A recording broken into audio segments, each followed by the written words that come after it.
Na, aš manau, kad jeigu tos sistemos, kurios kūriamos naujai, jeigu jos nepasiteisintų, na, jos reikėtų turbūt sugrąžinti į prieš tai buvusią padėtį ir situaciją, bet, na,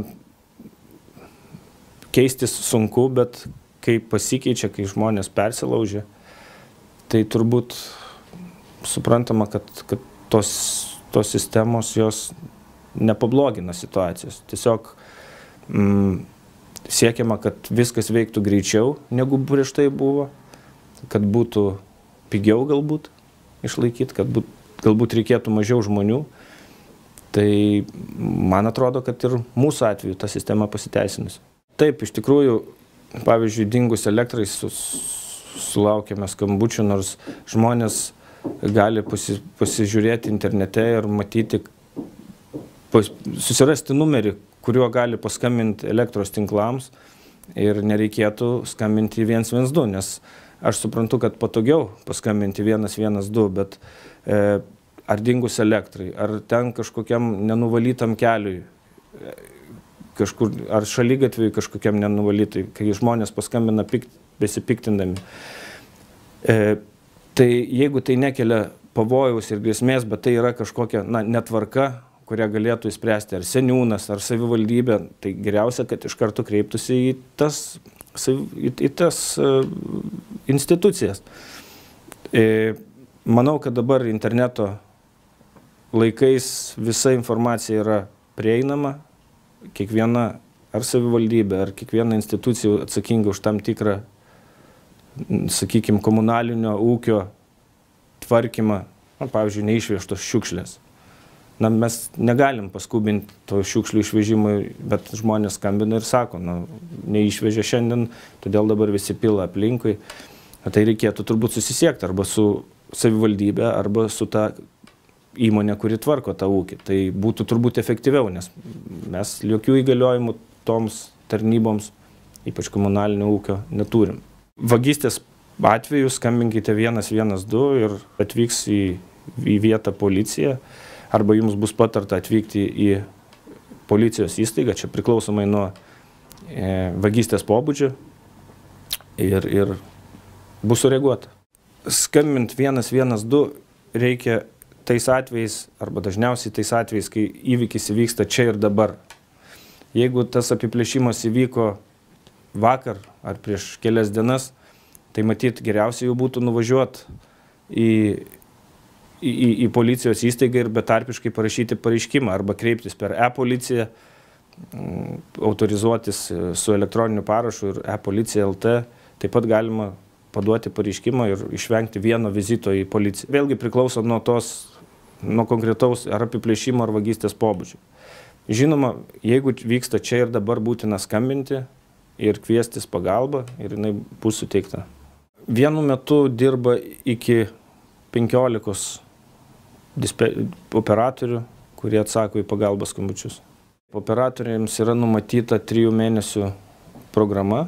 Jie prieš pradėdami dirbti, jie mokosi, susipažįsta su policijos veikla, greitosios medicinos pagalbos tarnybos veikla, ugniagesių gelbėtojų veiklos specifika.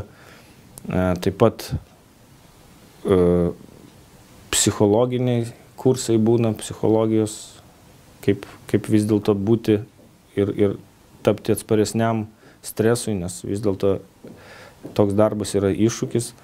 Ir didžiąją dalį mokymosi 3 mėnesių jie praleidžia stažuodamiesi ir mokydamiesi dirbti su programa arba informacinė sistema.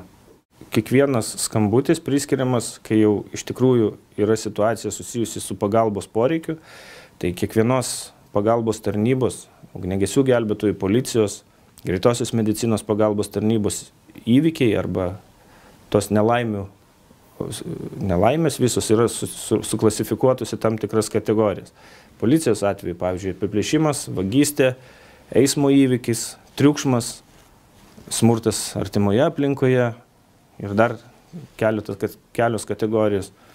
Ugniagesių gelbėtojų įvykių, gal jų mažiau, bet jie skirstomi į gaisrus, cheminius incidentus, taip pat darbus gelbėjimo darbus vandenyje ar ant vandens, kitus gelbėjimo darbus, pavyzdžiui, kai reikia ištraukti arba išlaisvinti žmogų, kuris prispaustas automobilyje, kuris pateko į eismo įvykį.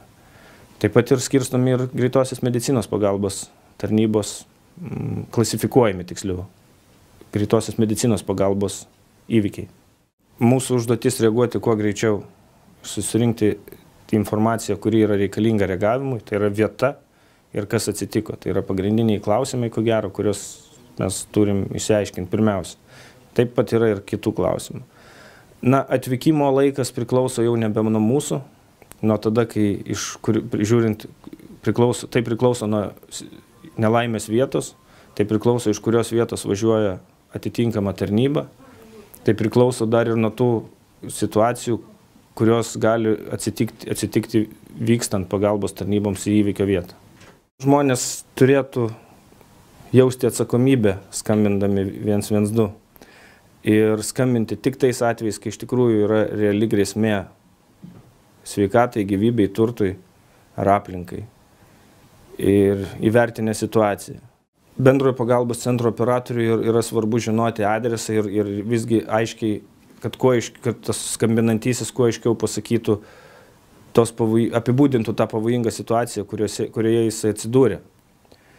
Todėl adresas arba bent jau vietos apibūdinimas, jeigu nėra adreso, tai gyvenvietė ar kažkokia gatvė, ar kažkoks orientyras, kažkoks prekybos centras, tai padėtų tiesiog greičiau susiorientuoti ir bendrojo pagalbos centro operatoriui.